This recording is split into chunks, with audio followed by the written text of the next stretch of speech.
Ever feel like you finally broke through that newborn sleep deprivation haze, only to realize, wait, when was the last time my partner and I actually, connected as a couple? Oh, it's such a common experience. It is.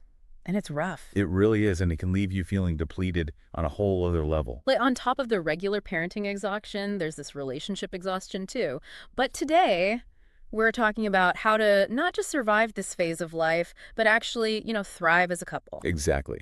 Because it's not about just making it through, it's about coming out stronger on the other side. Yeah. And that's what we're diving into today. 5 evidence-based strategies to help make that happen. You ready? Let's do it. Hit me with number one. Number 1, and this might seem obvious, but it's amazing how often it falls by the wayside. Yeah. Make time for each other. Okay. Easier said than done. Right. Like, where do you find the time? I hear you. And it doesn't have to be some elaborate thing. Even just 10 minutes a day, intentionally connecting, can make a world of difference. Just 10 minutes, really. Seriously.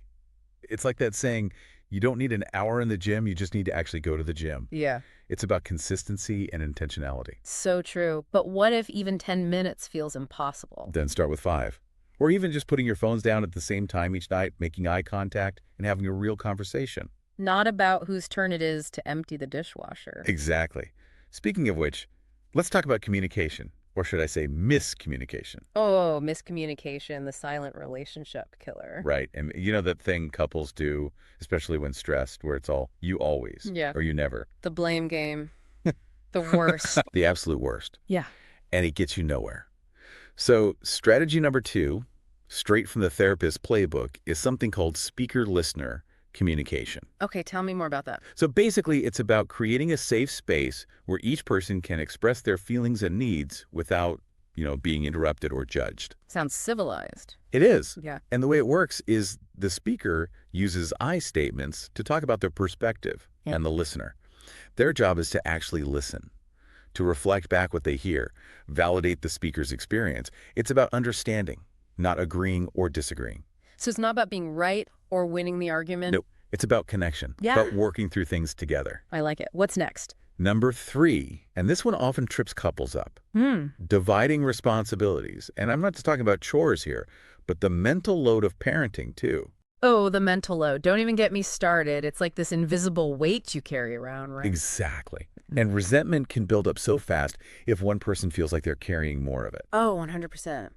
Been there. So, to combat this, what I often suggest is a weekly check-in, a family meeting, if you will, where you review the upcoming schedule, talk about any potential challenges, and most importantly, decide who's handling what. I love that. Proactive, not reactive. Planning ahead to avoid those resentment landmines. You got it. Now, even with the best communication and a super organized chore chart, let's be real, parenthood can still feel overwhelming sometimes. Understatement of the year. It's okay to admit that, right? Absolutely. And that's where number 4 comes in, seeking support. And that doesn't mean you're failing or doing anything wrong. It just means you're human. 100%. Asking for help is a sign of strength, not weakness.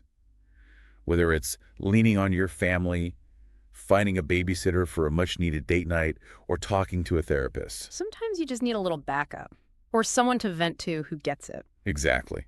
And speaking of getting it, that brings us to our final point. Remember, you are not alone in this. Every couple goes through ups and downs, especially during those early years of parenthood. It's normal. Normal. It's so easy to get caught up in thinking everyone else has it all figured out, but they don't. No one does. We're all just figuring it out as we go. And it's those challenges, those moments where you have to work together, communicate, and support each other that can actually make your bond even stronger.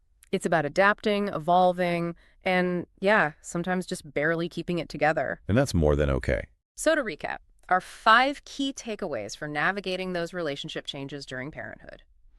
Make time for each other, learn each other's love languages, master the art of speaker-listener communication, divvy up those responsibilities like a boss. And don't be afraid to call for reinforcements when you need them. Yes. Now here's a little something to chew on this week. What's one small but meaningful act of connection you can commit to doing today? It doesn't have to be grand, just genuine.